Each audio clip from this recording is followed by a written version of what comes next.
네, 유튜브 연장 방송 이번 주부터는 매주 월요일에 시선 분산이 방송이 되는데요. 그 두 주인공을 소개해드리겠습니다. 먼저 정치는 팀킴 멤버였던 시사인의 김은지 기자는 계속 저희와 함께합니다. 어서 오십시오. 네, 안녕하세요. 그리고 새로운 분을 모셨는데요. 뭐 이분도 사실은 준 고정이었기 때문에 가족이죠. 배종찬 인사이트 K 연구소장 모셨습니다. 어서 오세요. 안녕하십니까, 배용찬입니다. 네, 근데 이 코너 제목을 시선 분산으로 하자고 두 패널이 강력히 우겼던 걸로 제가 들었는데 네. 왜 저항하시는 건 반항하시는 겁니까? 왜 시선 분산을 그렇게 강조하셨습니까? 이게 왜냐하면은 이게 좀 정반대의 시각으로 뭔가 보여드리려고 할 때 이게 더 큰 효과가 있지 않나. 오, 정반대? 김원지 기자님이 감동하시더라고요. 시선 집중이 아니라 구독은 집중인데 시선은 좀 분위기를 산술적으로 전달해야 된다. 분산이죠. 아, 그래서 네. 뭐 저항, 반항하고 이런 건 아니고. 전혀 아니죠. 우리 김종배 앞에서 어떻게 반항하겠습니까? 그러니까. 네. 제가 배종찬 소장께는 특별히 부탁 말씀을 하나 드리겠는데요. 예. 아재 개그 하지 마세요. 네네. 알았죠? 이목에 가겠습니다. 벌써 시작된 것 같은데요. 네. 아, 정말. 아니 이 코너 제목에 대해서 좀 더 말씀을 드리자면요. 이게 코너명을 제작진 분들이 좀 말씀을 하셨고 이제 그 자리에서 배 소장님이 굉장히 많은 단어를 말씀하셨습니다. 근데 그 중에 이제 시선 분산이 이게 좀 저를 빵 터트리게 했던 지점이 있는데 네. 이제 그것을 이제 어떤 식으로 좀 이름을 넣을 수 있을까라고 하는 것을 배 소장님 성격에 좀 맞춰가지고 정치권 분위기를 산술적으로 전한다. 그러니까 분산의 의미를 더한 것이죠. 알겠든 내용 분산만 안 되면 돼요. 알겠습니다. 네. 자, 그럼 한번 그러니까 그 밀도 높은 응집력 있는 지금 토크를 지금부터 한번 좀 시작을 해봐야 될 것 같은데. 네. 윤석열 대통령이 미국 방문을 마치고 귀국을 했습니다. 예. 성적표가 결국 또 여론으로 수렴이 되는 거 아니겠습니까? 그렇습니다. 일단 좀 그 조사 결과가 나온 게 있죠? 예, 지난주 금요일 발표된 한국갤럽 조사입니다. 계속해서 우리가 또 소개를 해드리고 있는데 한국갤럽이 자체적으로 지난 25일부터 27일까지니까 뭐 한미 일정이 미국 국빈 방문 일정이 다 반영되지는 않았지만 27일까지면 그래도 정상회담 내용은 반영이 그러니까 되겠네요. 반영이 됐습니다. 목요일 나왔기 때문에 이제 목요일까지 진행된 또 조사 결과인데요. 이 조사에서 윤석열 대통령 긍정평가 지지율인데 모든 내용은 이제 중앙선거론조사 심의위원회 홈페이지에서 확인 가능한데 윤석열 대통령 국정수행 이 긍정평가가 직전 조사보다는 1% 내려간 30%로 나타났고요. 부정평가는 3% 올라간 63%로 나타났습니다. 오호. 그러니까 정상회담 효과 이른바 순방효과 우리 이야기 많이 하는데 네. 순방효과는 긍정적으로 플러스가 되지는 않고 부정적으로 1% 내려가고 부정평가는 3% 올라간 결과로 나타났는데 이따가 분석을 해드리겠지만 부정적으로 가장 큰 이유는 외교였습니다. 그러니까. 예. 그러니까 희한하게 하여간 그 역대 이전 대통령들을 보면은 해외 순방을 갔다 오면은 지지율이 올랐는데 네. 희한하게 윤석열 대통령 갔다만 하면 떨어지는 예. 이게 이번에도 어김없이 지금 나타나고 있다. 거의 철칙이 되고 있다. 그러니까 역효과죠. 예. 역효과다. 이렇게 봐야 되는 거고. 김은지 기자는 그러니까 떨어질 거라고 예상하셨습니까 혹시? 네, 뭐 이게 오를 요소는 없다라는 생각을 하긴 했었는데요. 이제 네. 그럼에도 불구하고 순방 효과는 아직 이번 주까지는 좀 봐야 되는 지점이 있다라는 생각이 듭니다. 그러니까. 예, 한일 정상회담 같은 경우에도 갔다 온 그 직후에는 비슷하게 나오다가요. 그 이후에 일본 반응 때문에 확 떨어졌거든요. 그래서 아마 1, 2주의 시차가 좀 있어 보이는 지점들이 있고요. 뿐만 아니라 말씀하신 한국갤럽에 부정평가의 1등, 부동의 1등이 외교 38%이긴 하지만요. 긍정의 평가도 외교가 21%인데 전주에 비해서 9%포인트 오르긴 했습니다. 그러니까 양쪽이 약간 결집할 수 있는 지점들이 있는 것 같은데 특히나 이제 제가 이제 정치권 인사들한테 이야기를 물어보니까 여야할 것 없이 영어 연설은 잘했다던데요라는 이야기가 참 많이 나오더라고요. 아마 그 지점에 대한 일정 부분 반영도 있지 않을까라는 생각이 듭니다. 물론 그거에 대한 평가는 다르게 할 수 있는 지점이 있다는 생각이 드는데요. 예. 그러니까 저도 그 JB타임스에서 얼핏 그런 말씀을 드린 바가 있는데 한미 정상회담 내용은 되게 복잡하고 어려워요, 사실. 그렇죠. 네. 그죠? 뭐 전문 용어도 되게 많이 나오고. 네. 그런데 의회 연설은 말 그대로 그냥 딱 장면이 그냥 딱 펼쳐지는 거잖아요. 직관적으로 그냥 딱 와서 오는 부분들. 그래서 뭐 윤석열 대통령이 잘했나 보다. 이런 느낌이 팍 오는 거니까 혹시 그런 점에서 긍정적으로 영향을 미칠 가능성이 있는 거 아닙니까? 네, 그런 건 있는 것 같아요. 왜냐하면 이따가도 이제 소개를 해드릴 텐데 윤석열 대통령의 이제 이 이미지는 조금 더 개선됐다고 이렇게 볼 수도 있습니다. 왜냐하면은 뭐 아메리칸 파이 노래 불렀는데 또 열창을 했고, 근데 이 노래에 대해서 뭐 부정적일 수도 있습니다. 하지만 또 긍정적으로 미국과는 끈끈해졌구나. 미국과의 관계만 놓고 봤을 때는 또 상하원 합동 연설에서 뭐 윤석열 대통령이 많이들 이 우려를 했지 않습니까? 그 얘기 그러니까 잠깐 보는데 네. 박지원 청와대 비서실장이 전 청와대 비서실장 때 소식통에 따르면 소식통이 있나 진짜? 하여간. 네. 전 국정원장이니까. 예. 근데 아무튼 미국 쪽에서는 바이든 대통령 같이 합창하는 깜짝 이벤트를 뒤에서로. 준비를 했는데 윤석열 대통령이 쉽게 눈치 없이 그냥 불러갖고 안 됐다라는 거잖아요. 네, 뭐 물론 이제 2절을 같이 부르는 듀엣의 모습이 보였다면 실제적으로 한미 동맹 70주년의 어떤 모습을 더 보여줬을 거라는 생각은 드는데요. 이에 대해서 대통령실이 부인했기 때문에 오히려 이제 그러한 뭐 오히려 작태라는 표현이 예예 그 굉장히 반국익적이다라는 식의 표현을 썼는데 그건 아직 좀 확인되지는 않은 바입니다. 그게 두 가지일 것 같아요. 하나는 이제 바이든 대통령이 화답을 해서 또 바이든 대통령이 좋아하는 노래고 미국 중년들이 다 기억하고 있는 노래인 게 이게 이 노래가 돈 맥클린이 1971년도에 발표한 노래니까 그 시점에 되게 유명했거든요. 돈 맥클린이 우리 김종배 앵커도 뭐 가끔 불렀을 수 있어요. 뭔 소리 하는 거야. 나 어릴 때였어. 그때 어릴 때. 아니, 한참 어릴 때. 71년도면 한참 왜 자꾸 몰아가. 이렇게. 클럽 다니고 이랬을 것 같아요. 김종배 이 사람이 아니라니까. 그때 이 돈 맥클린이 유행했던 노래가 빈센트 스테리 스테리 나이 이 노래가 있거든요. 아 그 CF에 많이 나왔던 그러니까요. 노래. 그 명곡인데. 잘 나갈 때였어요. 돈 맥클린. 그러니까 그래서 아마 두 사람이 뒤에 생각 뭐 기획도 있을 수 있는데 야간에 윤석열 대통령이 이 노래를 선택하고 부른 것도 기획이겠죠. 사실은 이게 뭐 그러니까 제가 궁금한 게 그건데 네. 일부러 그 노래를 고른 데에는 바이든 대통령이 이제 사연이 있는 노래라는 거잖아요. 죽은 큰아들이 좋아했고 그렇죠. 그래서 개사까지 했다. 근데 그걸 알고 골랐느냐 몰랐느냐가 사실 이게 중요한 포인트 아닙니까? 저는 그런 거 다 고려했겠죠. 왜 아니겠습니까? 왜냐하면은 뭐 네잎클로버 그러면 이야기가 나온 것도 아일랜드 개인 바이든 대통령. 그러니까 이번 정상회담은 미국 방문은 바이든에 의한 바이든을 위한 뭐 정상회담이 된 거죠. 아니 그러니까 저는 그래서 바로 그 지점에서 뭐 여러 가지 노래가 있는데 아메리칸 파이를 골라서 백악관에 윤석열 대통령이 이 노래 좋아합니다라고 그러니까 전달한 데에는 그런 어떤 사연까지를 고려해서 만약에 전달을 했다면 박지원 전 실장의 주장 갖고는 정반대로 오히려 우리 그 대통령실에서 그러니까 바이든을 이끌어서 같이 합창을 한번 기획을 해볼 수도 있는 거 아닌가요? 오히려 거꾸로? 근데 그게 윤석열 대통령이 아무리 이 뭐 대범하고 어쩌고 할지라도 그 현장에서 이 그까지 주도하기는 쉽지 않죠. 아 그래요? 그럼요. 가본 것처럼 얘기하고 그러시고. 아니 제가 백악관 근처까지는 가봤는데 네, 근처에 그 앞에서 편의점도 관광객 들렀어요. 사진 찍는데 네네 편의점도 들러서 네 한사람들도 사 먹고. 근데 이제 결국 그런 평가가 나오는 것이잖아요. 이제 한국의 젊은이들 이제 뉴욕타임스의 굉장히 저 기사에 많이 공감을 했는데, 그러니까 이번 이제 그 형식적인 면과 내용적인 면, 물론 외교라고 하는 것은 형식적인 면도 굉장히 중요한 높이이긴 하지만요. 그런 점에서 일정 부분 눈길을 끌고 미국에서의 호응이 왔었다라고 하는 게 있겠지만 결국 내용이라는 면에서 우리가 평가해야 될 것들이 굉장히 많다라는 생각이 드는데 그와 관련해서는 뉴욕타임스가 이렇게 표현을 한 전문가의 멘트를 인용을 했거든요. 한국 젊은이들은 아메리칸 파이는 몰라도 일자리에는 관심이 많다라고 하는 것인데요. 예, 사실 저도 아메리칸 파이라는 노래를 이번에 처음 들었습니다. 그러니까 모르는 노래인데, 그러니까 대통령이 노래를 부르고 좋은 무드에서 한미 간의 좋은 관계를 유지하려고 한다까지는 좋은 일이라고 생각하는데요.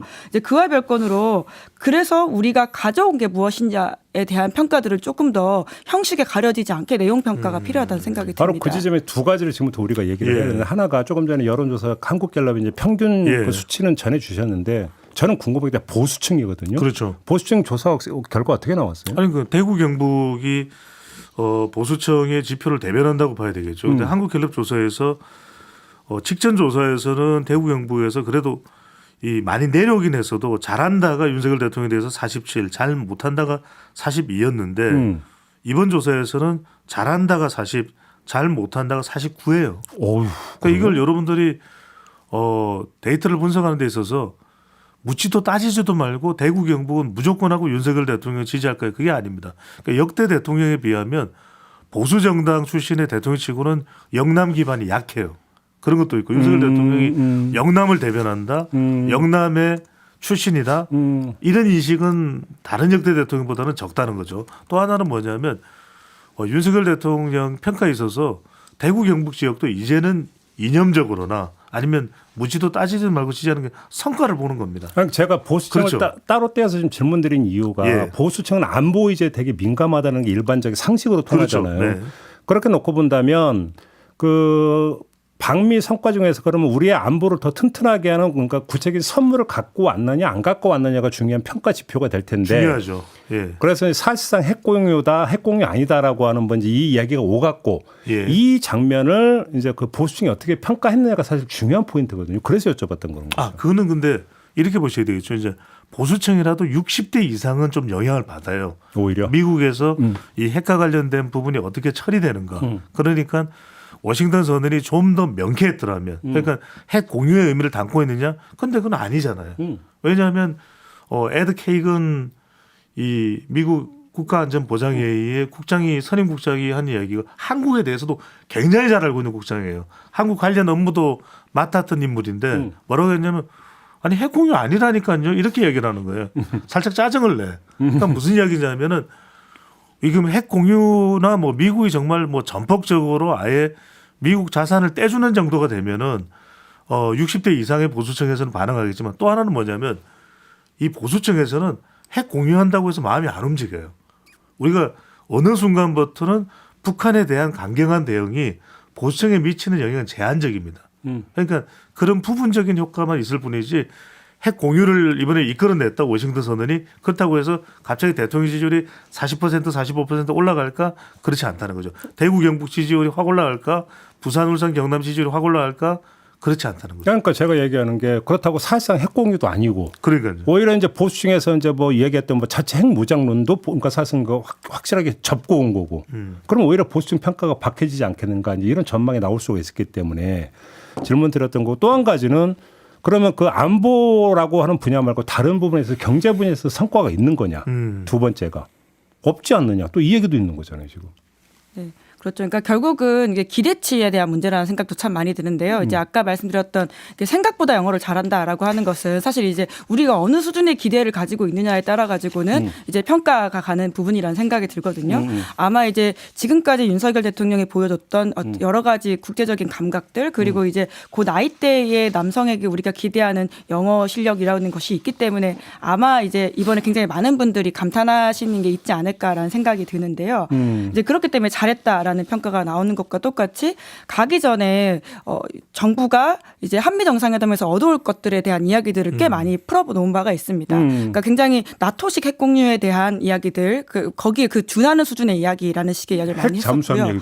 그렇죠. 그리고 확장 억제를 굉장히 강력하게 받아올 것이다. 뿐만 아니라 기억을 하실지 모르겠는데요. 그 파이브 아이즈의 정보 동맹도 우리가 맞아. 들어갈 것이다라는 식의 이야기들을 굉장히 다양하게 했습니다. 그러니까 기대 수준을 굉장히 높여놓은 것이죠. 그렇기 때문에 물론 이번에 양자 간의 이런 확장 억제와 관련되어 있는 문서를 가지고 왔다고 하는 것은 의미 있을 수 있습니다. 그럼에도 불구하고 앞서서 우리 정부가 이게 기대치를 만들어놨던 수준에 비해서 그렇지 못했다라고 하는 실망감이 존재할 수밖에 없는 것이죠. 그게 일종의 이제 우리가 데이터상으로 분석을 할 때는 기대 불일치 현상인데 기대 불일치인데 이런 기대 불일치가 있거든요. 그러니까 우리하고 미국하고 상당히 얻어낼 게 서로 간에 상호 간에 많았고 그런 기대가 현실화될 가능성이 높았다면은 그건 기대의 불일치가 아닐 수도 있습니다. 왜냐하면 우리가 거의 받아내는 거나 다름없었던 걸 미국이 이른바 꼰대 짓을 하면서 우리한테 안 준 거니까. 그런데 지금 내용을 흘러가는 걸 보면은 미국이 특별하게 준다고 이야기한 적도 없어요. IRA도 그렇고 IRA에 대해서 이 인플레이션 감축법에 대해서 미국이 우리가 오기도 전에 대통령이 방문하기도 전에 많은 걸 내줄게 그랬던 적이 있습니까? 아니 그리고 전문가들 인터뷰해 보면 그건 여지가 없다고 법이기 때문에. 그러니까요. 핵 공유에 대해서도 핵 공유가 사실상 어렵다라는 이야기를 미국 측은 이미 여러 차례 한 적도 있고요. 그런데 가기 전부터 그런 걸 막 부풀렸던 것 같아요. 그러니까 뭐 핵 공유에 가까울 정도다. 또 IRA법도 상당히 우리가 얻어낼 것이 있지 않겠느냐. 뭐 이런 식이 되다 보니까 기대만 잔뜩 부풀렸는데 그 전에 또 이 대통령 지지율에 결정적인 타격을 주는 게 무슨 현상이냐. 이른바 대통령의 지지율에는 두 가지 요인이 있거든요. 하나는 기저 요인과 하나는 촉발 요인. 그러니까 순방은 일종의 촉발 요인입니다. 우리가 평상시에는 못 보던 화면을 보게 되는 거죠. 대통령이 미국 대통령이 외국 정상과 악수를 하고 이럴 때 이제 주목도가 높아지면서 중도층이나 무당층이나 MZ세대가 들어오는 거거든요. 그런데 기저 요인은 뭐냐.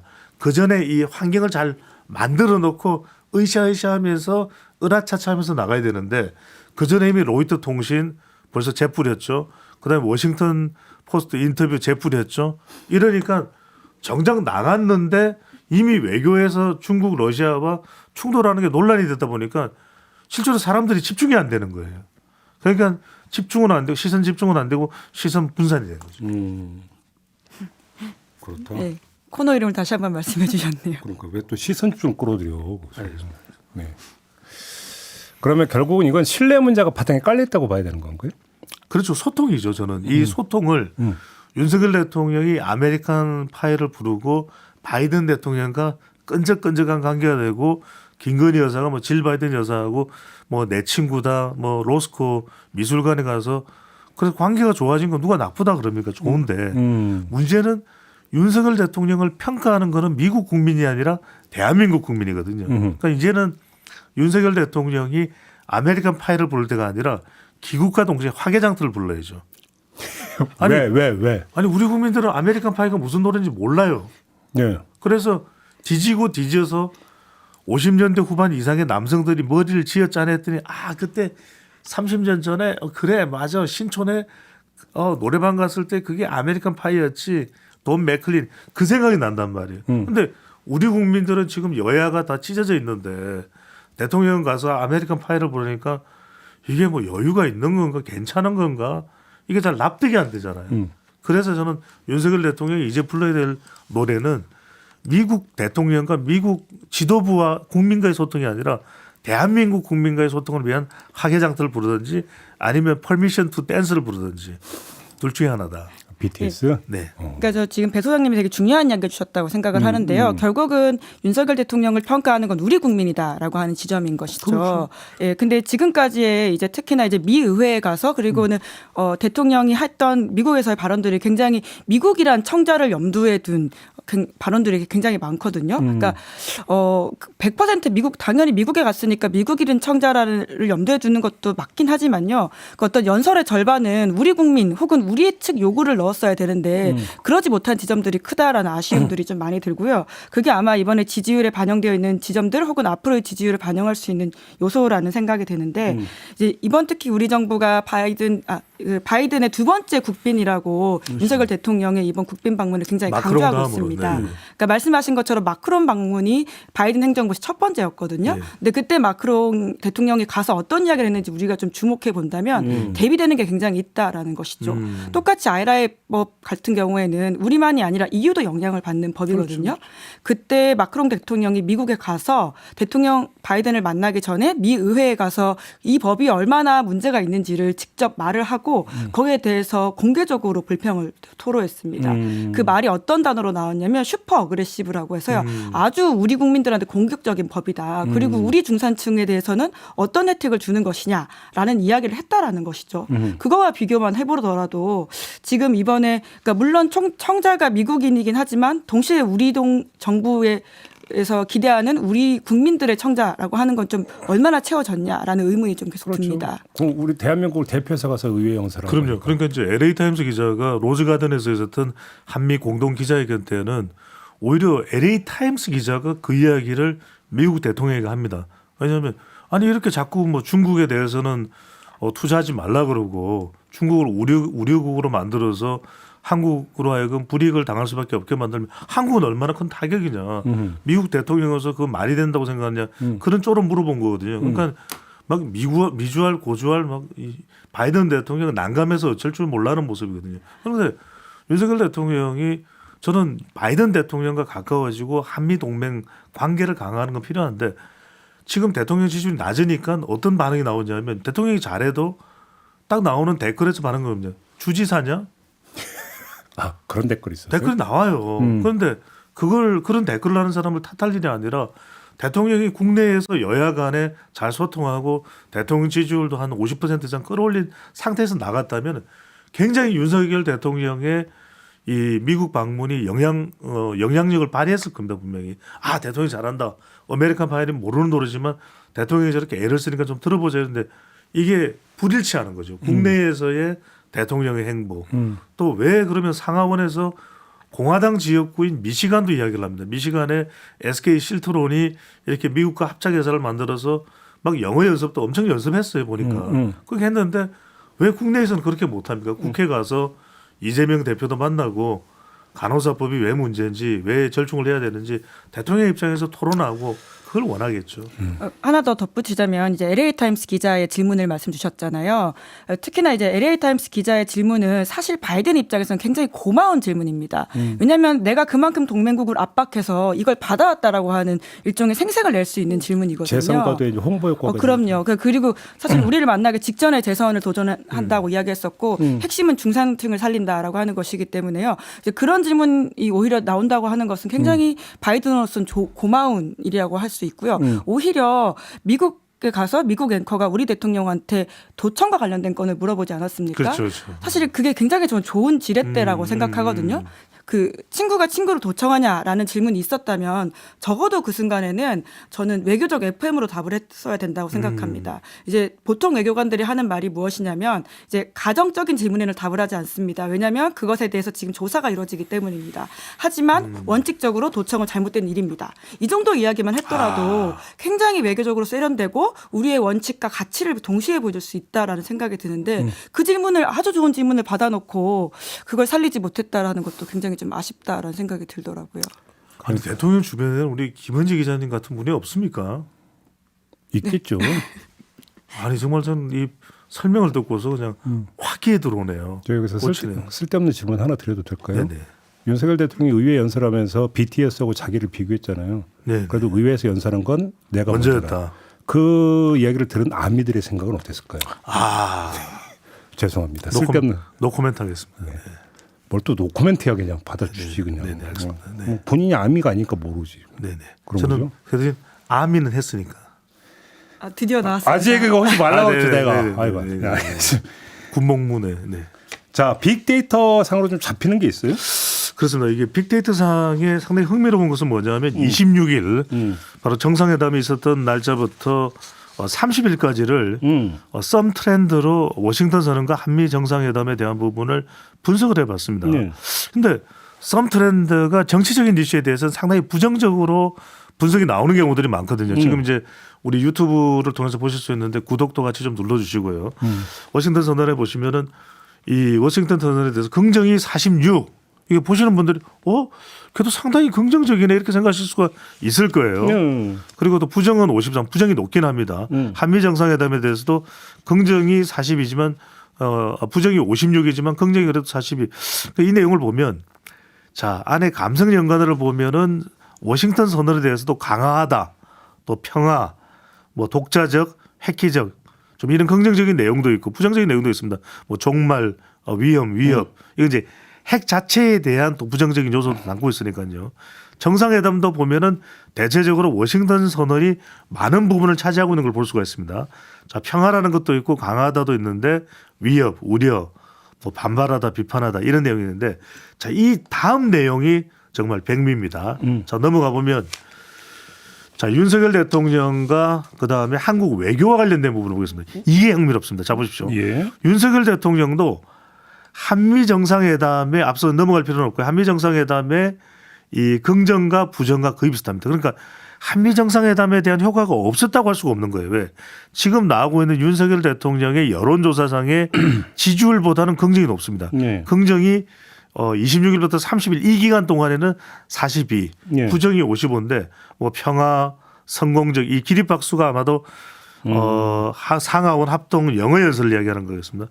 근데 그 외에 뭐 위협, 비판, 우려, 논란, 외교적인 갈등 뭐 이런 부분들이 이제 노정된 그런 부분들을 이야기하죠. 그런데 오른쪽에 여러분들 보시면 한국 외교를 보시면 긍정이 24예요. 대통령이 26일부터 30일까지 미국 일정을 보면 나쁘지 않은데 결국 한국 외교를 물어봤더니 긍정이 24, 부정이 60, 76. 여기에 중국, 러시아, 북한이 다 들어가 있겠죠.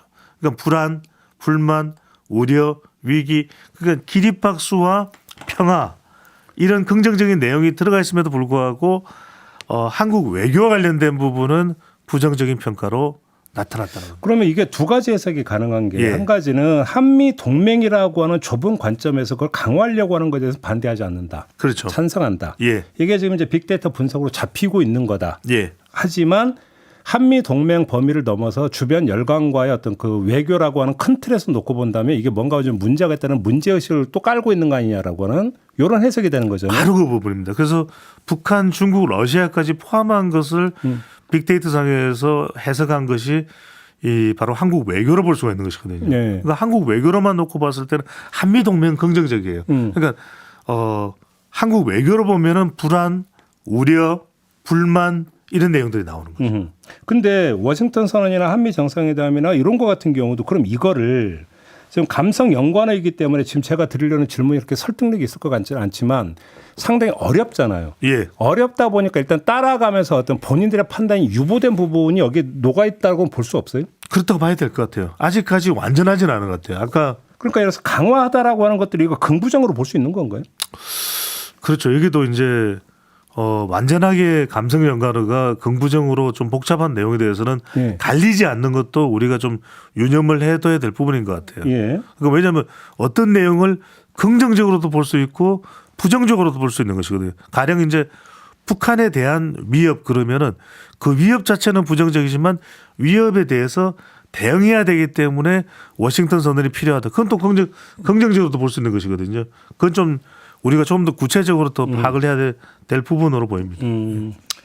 결국은 아무튼 지금 그 배종찬 소장의 분석에 따르면 한미 정상회담 더 나가서 미국 방문 이후에 이제 그 윤석열 대통령의 외교 노선과 관련해서 아마 이제 치열한 논쟁이 전개가 될 것 예. 같은데 그 여에 따라서 다시 지지율이 출렁일 가능성이 충분히 있다. 그렇습니다. 이런 전망이 지금 성립이 되는 거 아니겠습니까? 예. 그렇게 놓고 본다면. 그렇게 놓고 본다면 윤석열 대통령이 이제 군사 동맹을 넘어서 가치 동맹이라고 하는 걸 많이 강조를 하지 않았습니까? 이 부분 같은 경우에 심판대에 오른다고도 볼 수 있는 거 아닌가요? 그렇게 놓고 본다면. 네. 논란의 어떤 그 핵심은 그게 되는 거 아닐까요? 후속 상황이 어떻게 되는지 따라 가지고 굉장히 달라질 것으로 보이는데요. 네. 그러니까 대통령이 이제 로이터 통신과의 인터뷰에서 우크라이나 무기 지원을 시사하지 않았습니까? 그리고는 이제 우크라이나 지금 주한 대사가 당장 지금 우크라이나 상황을 그렇죠. 공유하면서 본인의 트위터에 네. 이것이 바로 윤 대통령이 말한 그러한 상황이다. 그러니까 지금 무기를 달라라고 직접적으로 아주 메시지를 내고 있고요. 그 이후에 우리가 어떻게 대응하는지는 굉장히 여러모로 좀 교두보가 되지 않을까 싶긴 합니다. 저는 쉽게 이야기해서 중국하고 러시아하고 우리가 이해관계가 없는 게 아니지 않습니까? 왜냐하면 경제적으로도 있고 뭐 정치적으로도 있죠. 뭐 군사적으로는 뭐 특별히 없다 하더라도 그런데 또 북한과의 관계에 있어서도 중국과 러시아가 무시할 나라냐. 북한의 대응에 있어서도 뭐 미국과의 동맹 강화를 통해서 군사적 대응, 뭐 일본과의 한미일 공조도 중요하겠지만 결국 북한을 단념시키는 데는 중국과 러시아의 입김을 무시 못하거든요. 그건 뭐 우리가 익히 봤던 현상 아니겠습니까? 그러면 결과적으로는 지금 윤석열 대통령이 당면하고 있는 과제는 뭐냐면 한미 동맹 좋다 이거예요. 또 한일 관계 개선 또 기시다 후미오가 5월 초에 들어오는 것도 뭐 좋다 이거예요. 그런데 이제 우리 국민들이 봤을 때는 중국과의 관계 어쩔, 러시아의 관계 어쩔, 그럼 북한과의 관계는 계속 대치 국면으로 가서 북한을 어떻게 완전하게 제압하겠다라는 의미인지 그는 또 어쩔 이런 의문과 꼬리표는 계속 따라다니는데 이건 부정적이에요.